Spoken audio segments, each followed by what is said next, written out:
Hi, and welcome to Experience Points by University XP. On Experience Points, we explore different ways we can learn from games. I'm your host, Dave Ang from Games-Based Learning by University XP.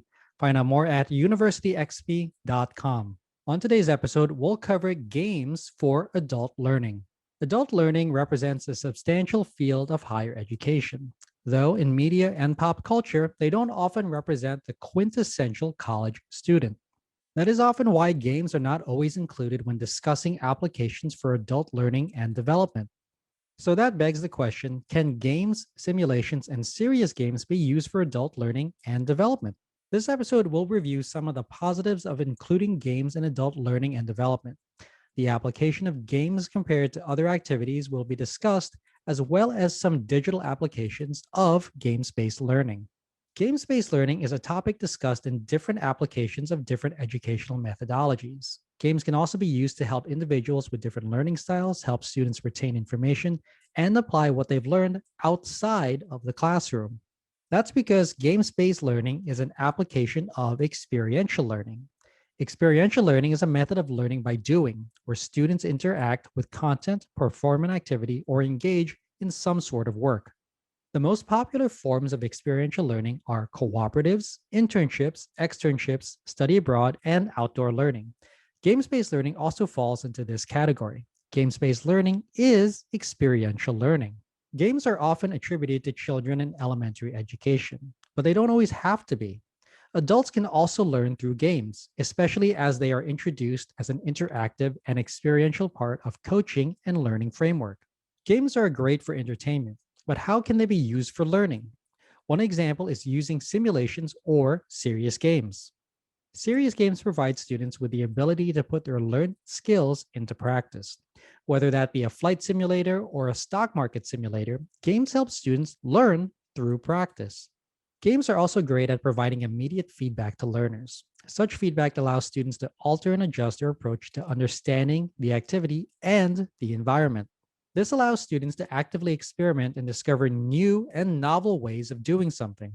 While not all games and simulations are designed for adult education, they often provide opportunities for emotional and social connection with other learners. This socialized learning environment helps students connect with others who are in similar situations. While not all adult learners may succeed through simulations, the empathy required to connect with one another represents another form of experiential learning and development. Games are also a great resource for honing problem-solving skills. Games are a reactive form of media where the same input represents a different output for learners. Games are not static, and they do not represent the same experience for all. That means that games can be used to abstractly represent complex problems for students in a way that allows them to create knowledge through active engagement. Most of us may think about digital computer, video, and mobile games when applying games-based learning.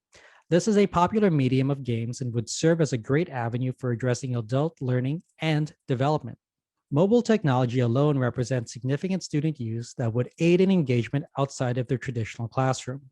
Online games also provide a set structure for instructors to use and test students' applications, synthesis, and evaluation of learning material.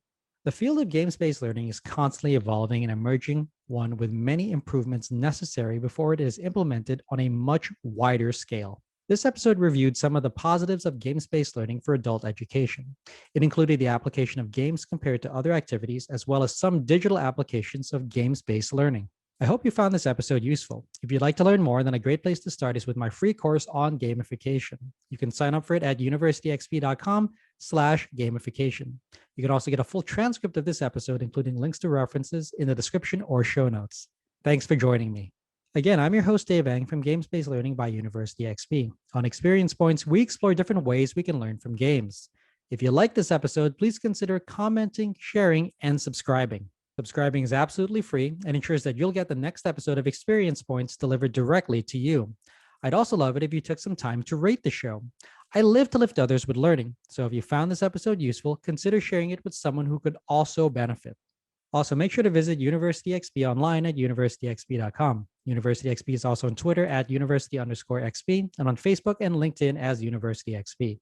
Also, feel free to email me anytime. I'm at dave@universityxp.com. Game on.